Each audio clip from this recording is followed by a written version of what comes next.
Olá galera, tudo bem com vocês? Vamos treinar aí, galera, o que estudamos em sala de aula lá na escola, né? Mas antes de nós partirmos para a batalha, né? Para o treinamento, né? Recapitulação de alguns conteúdos, vamos nos alimentarmos um pouquinho da palavra de Deus, né? Então a gente começa essa aula vendo um versinho lá em Provérbios 15, 1, ó.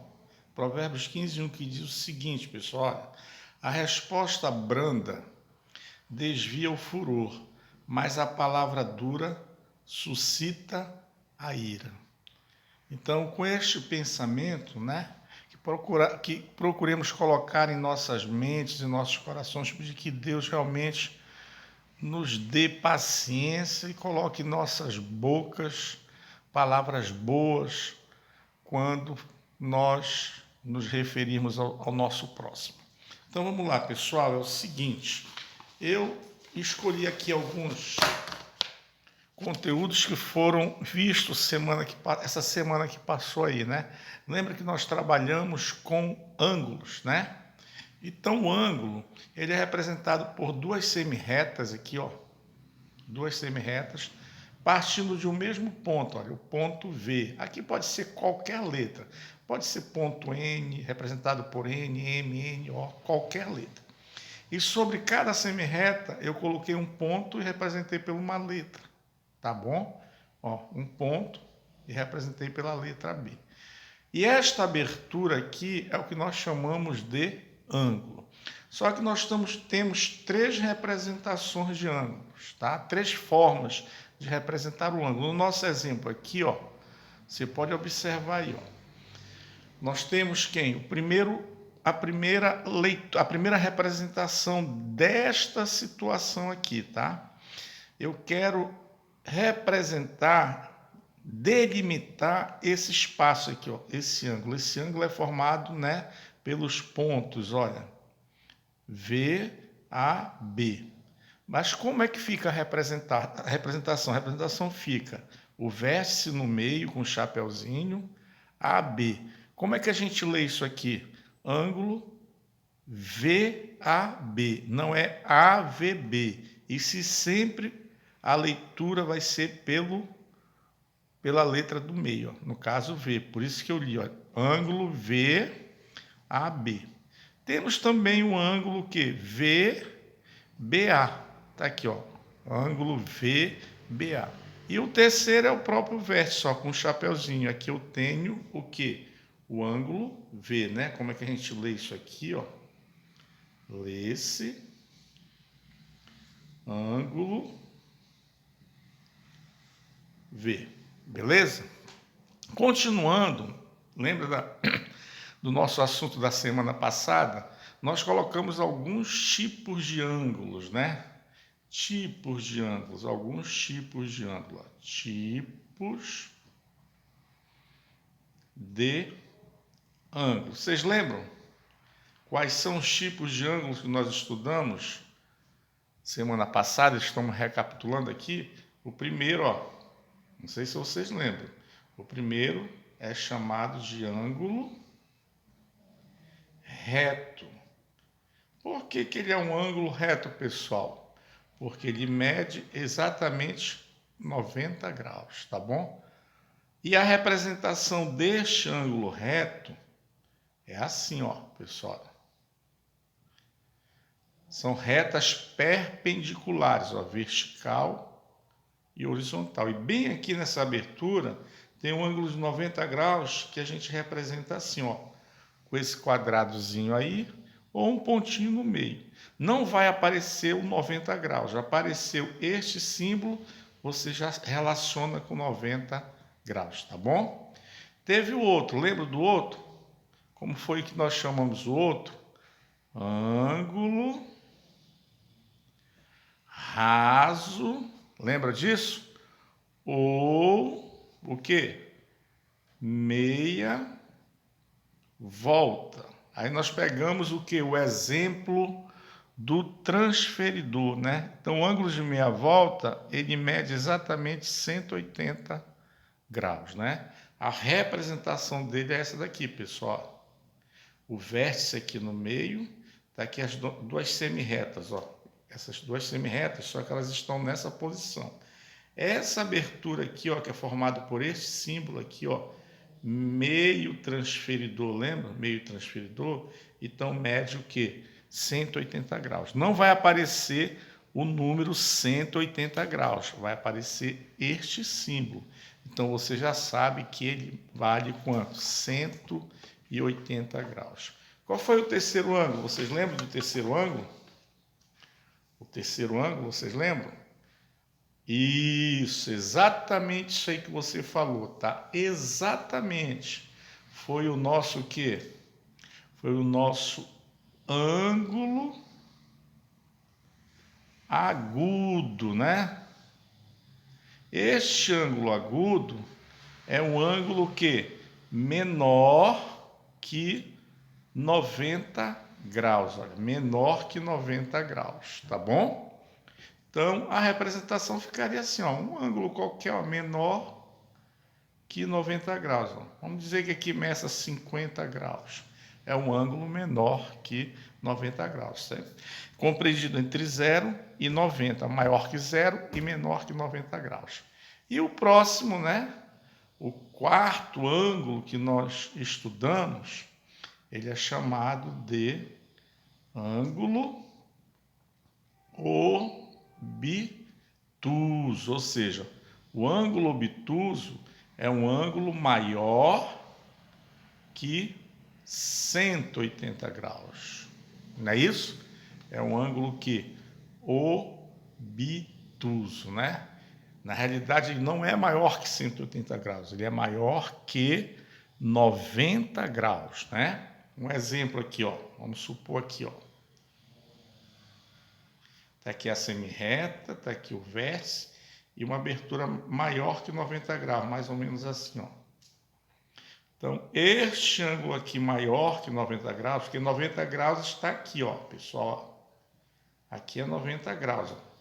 Mas quando eu tenho um ângulo maior que 90 graus, eu digo que esse ângulo ele é o quê? Um ângulo obtuso, tá? E chamando a atenção aqui nesta aula para aqueles alunos que estavam assistindo a aula Zoom, né?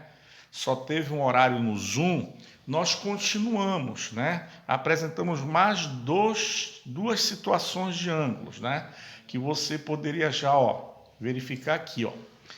Seriam ângulos, tá bom? Ângulos complementares. Tudo bem? O pessoal do sétimo ano aí, que não copiou, de repente não assistiu por algum motivo, nós demos continuação, tá? Nós aprendemos também quando é que você tem ângulos complementares. Então, ângulos complementares, gente, é quando você tem a soma entre eles, ó, digamos, 50 graus mais 40 graus, ó. Isso aqui é igual a 90 graus. Então, você associa aí a palavra complementar com 90 graus, né? Então, a gente pode aqui, ó, dar uma brincadeirazinha rapidinho, ó. Quem é o complementar de 50? É 40. Por quê, professor? Porque 50 mais 40 dá 90. Por exemplo, quem é o complementar de 30? O complementar de 30, quem é? É 60, isso mesmo.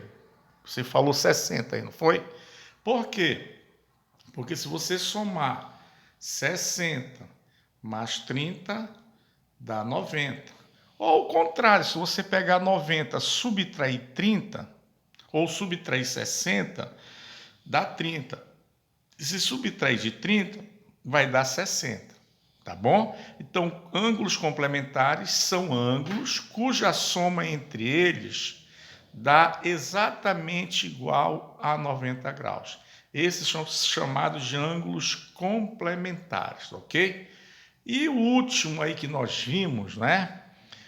É o chamado ângulos suplementares. Qual é a diferença aí dos complementares? É que nos suplementares, a soma entre eles é 180 graus. Por exemplo, 120. Quem é o suplementar de 120? É 60. Por quê? Porque se você somar 120 mais 60 graus, isso dá o quê? 180 graus, não é isso? Então, falou em ângulos suplementares, são ângulos cuja soma, dá igual a 180 graus. Vamos aqui finalizar fazendo algumas outras perguntas. Por exemplo, quem é o suplementar de 100? O suplementar de 100 é quanto? É 80. Porque 180 menos 100 dá 80. Ou, por outro lado, 100 mais 80 dá quanto? 180.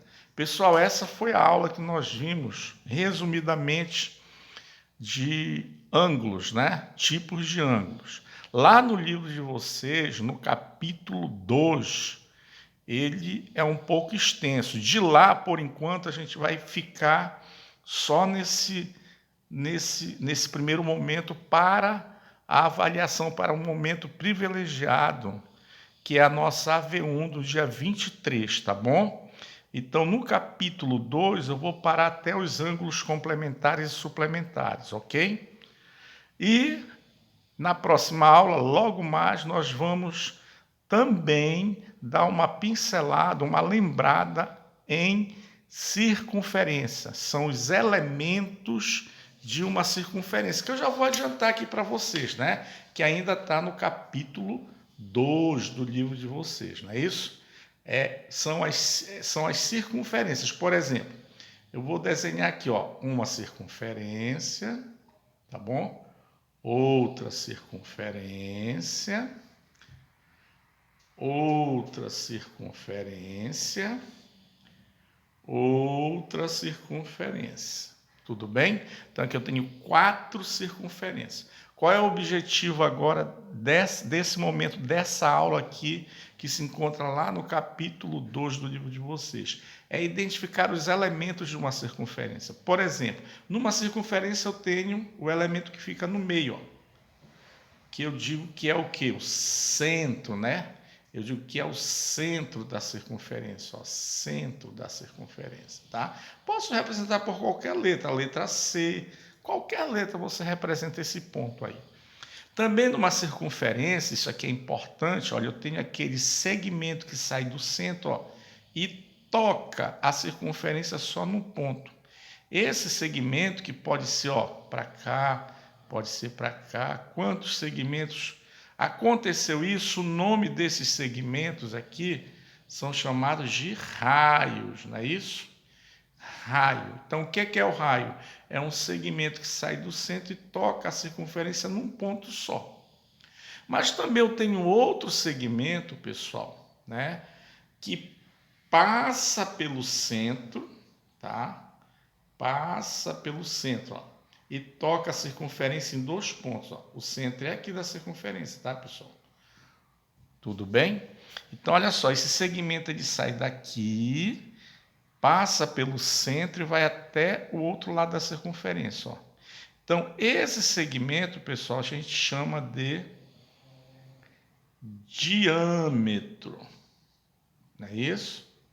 O raio, só relembrando, o raio é só você imaginar o aro de uma bicicleta. O aro de uma bicicleta tem aqueles ferrinhos. Aqueles ferrinhos, eles são chamados raios daquela bicicleta. Ele sai do centro, aquele cubo central, tá bom? E o aro da bicicleta representa a circunferência, tudo bem? Agora, quando eu tenho aqui, nesse exemplo, um raio, olha aqui, é um raio.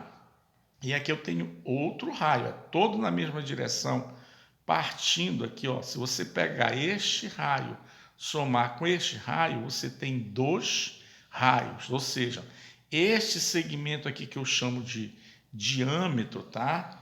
Que eu vou representar pela letra D de dado, ele é igual a 2 vezes um raio. Exemplo, se o raio de uma circunferência mede 10, quanto é que mede o diâmetro? É só você multiplicar 2 vezes 10, 20. Se o raio da circunferência mede 5, quanto é que mede o diâmetro? Que é tudo isso aqui, ó, 2 vezes o raio. Então, 2 vezes 5, 10, tá bom? E por último, eu tenho um segmento na circunferência que ele não passa pelo centro, mas ele toca a circunferência em 2 pontos, ó. Como aconteceu aqui com o diâmetro, né? Tocou em 2 pontos, mas esse segmento que tocou em 2 pontos, ele passa pelo centro. Quando passar pelo centro, ele é chamado de diâmetro. E tem o outro segmento que não passa pelo centro, mas ó, toca em 2 pontos. Como é que seria o nome deste segmento? Ele é chamado de corda. Então vamos lá. Numa circunferência eu tenho o centro da circunferência, tá bom? O centro da circunferência, ó, fica no centro. Eu tenho o raio da circunferência, que sai do centro e toca num ponto só da circunferência, ó, só nesse ponto. E eu tenho o outro elemento que nós chamamos de diâmetro. É um segmento que sai de um lado da circunferência, vai até o outro lado da circunferência, passando pelo centro. Então, esse segmento total aqui, todo ele, é chamado de diâmetro. E o diâmetro a gente representa pela letra D, tá? Então, você observa que ele é dos raios, olha, 2 vezes o raio. O raio a gente representa pela letra R, né? E aqui nós temos a corda, que é um segmento, também toca em 2 pontos, mas não é chamado de diâmetro, porque não passa pelo centro, então é chamado de corda. Eu posso afirmar que um diâmetro é uma corda? Pode, porque toca nos 2 pontos. Eu posso afirmar que toda corda é um diâmetro? Não, olha, eu tenho uma corda aqui que não passa pelo centro. Esse aqui não é diâmetro, recebe só o nome de corda. Com isso, a gente completou o resumo da aula da semana que passou. Então, você que por algum motivo deu problema na internet ou não entendeu, é só assistir esse vídeo aí, tá bom? Até a próxima e um abração para vocês.